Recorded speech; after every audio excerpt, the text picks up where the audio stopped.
Hi, Base Lightning here. Welcome to my Street Muscle Diaries, and we are in auto mode tonight.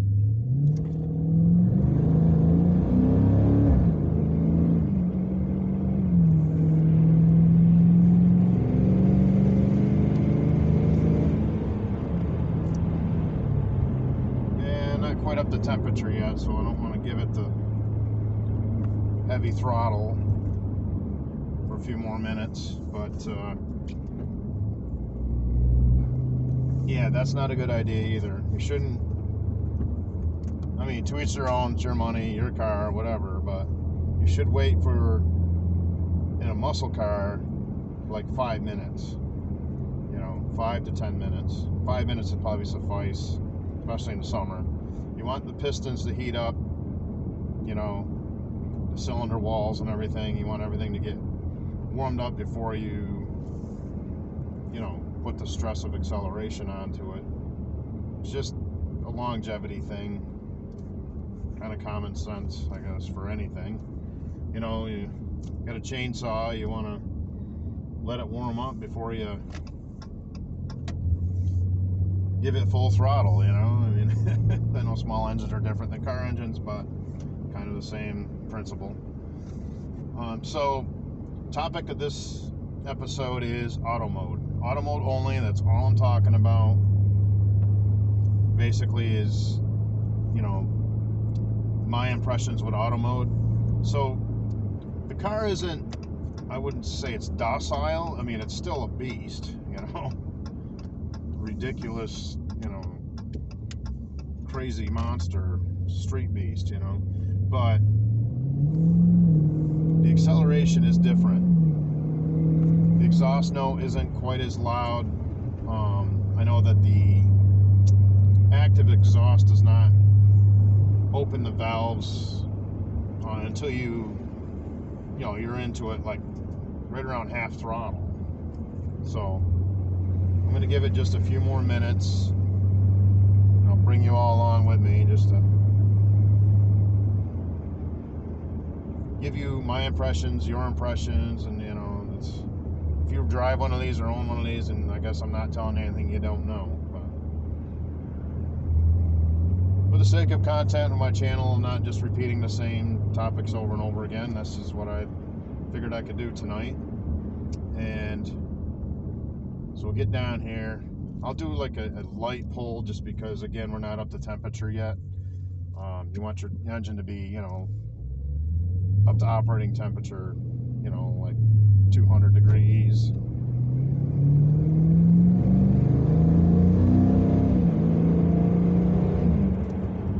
Now, if you look at my accelerations, I'm not going full throttle yet.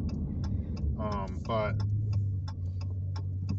from my other videos on my channel, in my Scat here, you can see that there is definitely a difference in the exhaust note. There's a difference in the demeanor of the car, the performance characteristics. But your best miles per gallon is definitely in auto mode. If you're going on a long trip, cruise with the family, like just today I did a short road trip. Wasn't anything long, but it was like 40-minute ride one way or whatever. Took the whole family and went to an arcade and went out to dinner and all that stuff. So I just used auto eco mode, because there's no point in running it in track mode and sport mode all the time if you're not really going to be using it to that potential framework. So it's kind of like you're in track mode and you're going 25 miles an hour and you're not giving it any throttle. You really, I guess you can do it because you still get the cool exhaust note because the exhaust valves open at a much lower RPM and everything. I understand that, but that's what the different modes are for. It's like having 4 different cars, basically. It's like, so I'll just start up the tree here, so in auto mode, we're just cruising. It's good for interstate cruising, you put it in, put on the cruise control, most comfort, least amount of trade-off, and that's what we're doing. In comparison, you step it up one and you go to, well, there's custom mode, which you can make your own characteristics, which is a beautiful feature, but up to sport mode, then you're getting spicy. You're getting into enthusiast driving.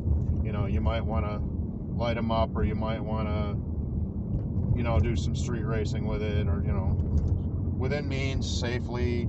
I don't want to promote that kind of stuff with all the idiotic nonsense going on out there online. But, if you're more aggressive. Track mode, it's, as I've said in other videos, again, I don't want to keep repeating content, it's the most aggressive setting of this Scat Pack. It's, you're going to get your biggest roar from the Hemi, you're going to get your sharpest, hottest throttle of response, the tires smoke a lot easier, the traction control is reduced, your stability control, well, traction control shut off, you have stability control as well, reduced to minimum. That's for restricted situations like autocross. If you're into twisties, that works really well. For quarter-mile jaunts, sport mode is the way. Absolutely. Sport mode is the way. For your fastest, and you have some loss of stability control on your traction, but again, you can use custom mode and use full street mode if you want for traction to get your full traction to the rear axle, 309 gear. But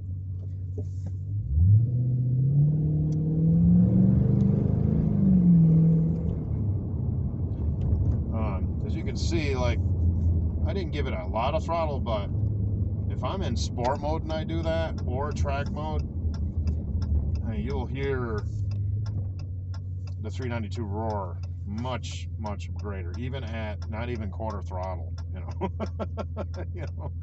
So another great auto mode feature is you can choose track or sport steering. So that's the only thing it allows you to choose in this mode. So you can have, make your steering more heavy or maximum heavy if you're in track mode, if you like that. I do like the heavy steering, but for demonstration purposes, I'm just running it as default. This is what happens when you start the car. And you don't do anything to your performance pages or your, your SRT dashboard. This is what happens. So you just drive it like this. And it's still, like I said, it's still beastie. It still roars. It still gives you good, throttle response. But if you're going for numbers or anything like that, I would definitely, go for sport mode. Absolutely. Because that gives you nasty throttle response. But it doesn't go overboard like track mode. You're wide open. Your butterfly is wide open, man. So in a way, I think it almost gives, the throttle gives your rear tires with your torque management almost too much torque, like too much power applied all at once. So that's why your ET is actually a little less in track mode. And in comparison to auto mode. Now, auto mode, you get full street traction, it's not as exciting. It's more, but it's still more exciting than like a normal car. And I'll put quotes around that, normal car.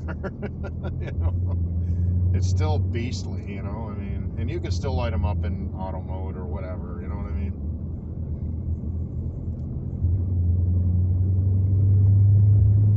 So we've been running long enough now, I can do a little harder acceleration.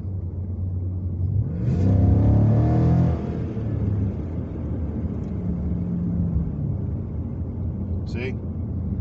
It'll still get up and go. It just takes a little more, it takes more throttle to get it to go up and go.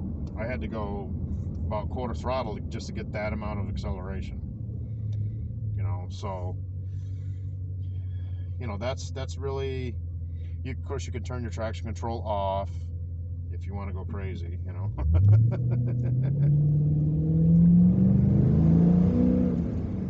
Plus, I have my cargo mat in. I'm about to take it out, which is when I'm on my way to my my garage space, and I'm going to take it back out because I only use it when I'm with the family and putting things in there and shopping or whatever, but I take it back out. That's 5 pounds I don't want in there. So I'm heading out there, and where I keep my goodies for the car and everything else. And so that's really about it. Let me pull up this little hill here. You know, we're up to operating temperature now, so it's been like 10 minutes. So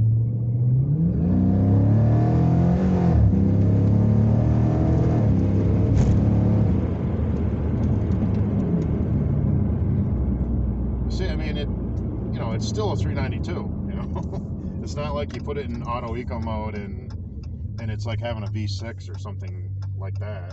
You know, oh my God, a 4-cylinder or V6? No, thank you. Now the sun's right in my eyes, so I'm trying to make sure we're safe here when we pull out. There. Put these down so we're not blinding you all either.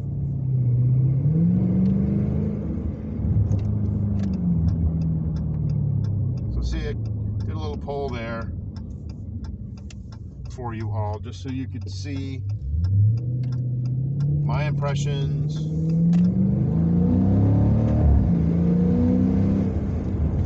You know, it's more like it's a better driving mode for cruising. If you're just cruising along, you know, on an interstate, big open straightaways of the highway and all that stuff, you see how it's kind of nice and quiet and somewhat tame. I mean, it's never completely tame. It's a you know, it's a muscle car, you know.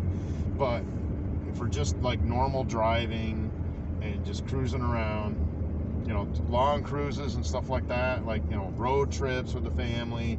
Really, when family's in the car, it's the most comfortable. It's soft, you know. So, all right. So I'm gonna pull over up here, and I'm gonna get to a safe zone.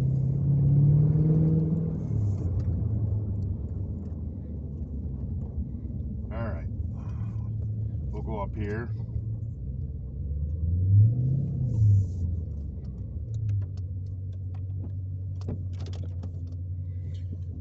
That's it. So thanks for coming along with me tonight. I just wanted to go over auto mode, my impressions, throttle response, you know, kind of the vibe it gives you in that driving in that mode, and those type of things. You know, it's not a bad mode to drive in. Don't get me wrong. It's not like, oh my God, it's not a muscle car anymore. You know, it's still badass. You know, it just kind of it changes the shift points. You know, it makes it a little smoother. Everything's softer. Everything, the suspension dampers on the performance suspension, you know, soften up, and it absorbs the bumps better. It's a more comfortable ride, better miles per gallon. It just depends on what you're looking to do. You know, most of the time I'm by myself, I will obviously go with sport mode and track mode pretty much all the time. But I just wanted to show you all this, my impressions. I've owned this Scat for a year now. Had the RT shaker, the 5.7 for years before that, kind of building up to this. And this is one of my dream cars. I do love this car. I did do some weight loss modding in the back, which can be put back to stock at any time. I did toast one panel. I'd have to order OEM from the Chrysler dealer by accident. I don't know how I messed it up, but whatever. I can get another one. It's not a big deal. But I can bring this back to stock within probably an hour, hour and a half, or whatever. You know, so it's not a big deal. Probably an hour. You know, just reassemble the back panels and all that. So that's about it. Thanks for joining me.